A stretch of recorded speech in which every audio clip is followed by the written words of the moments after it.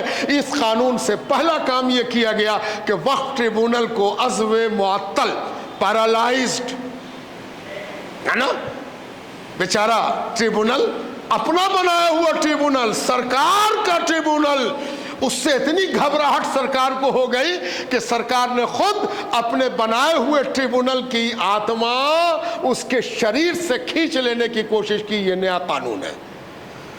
وہ تو خیریت منائیے کہ کل پارلیمنٹ میں جب ہنگامہ کھڑا ہوا تو سرکار مجبور دکھی اور سرکار نے کہا کہ اچھا ٹھیک ہے, کمیٹی کو ہم دے دیتے ہیں غور کریں, JPC جوائنٹ پارلیمنٹری کمیٹی کو دے دیا جائے, جس میں لوگ بیٹھ کے غور کریں کہ قانون آنا چاہیے کہ نہیں آنا چاہیے, تب پاس کیا جائے گا.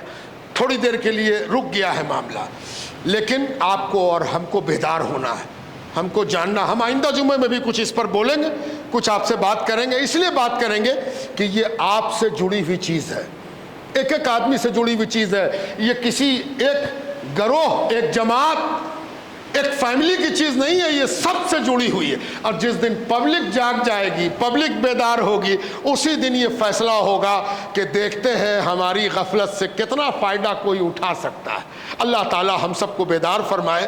آپ جاگیے, اپنے حقوق کو سمجھیے, اپنے ادھیکاروں کو جانیے اور صحیح طور پر جانکاری کے ساتھ زندگی جینے کے عادی بنیے. یہی آپ کا دین چاہتا ہے, یہی آپ کا مذہب چاہتا ہے, یہی نماز کا مقصد ہے. 5 بار نماز میں آنے کے مقصد یہ ہوتا ہے کہ 5 بار دین سیکھنے کا موقع ملے, جانکاری بڑھے, جانکاری میں اضافہ ہو. نمازوں کو جانکاری میں اضافے کا سبب اور وسیلہ بنائیے. اللہ تعالی ہم سب پر رحمت فرمائے, فضل فرمائے. وما علینا الا البلاغ.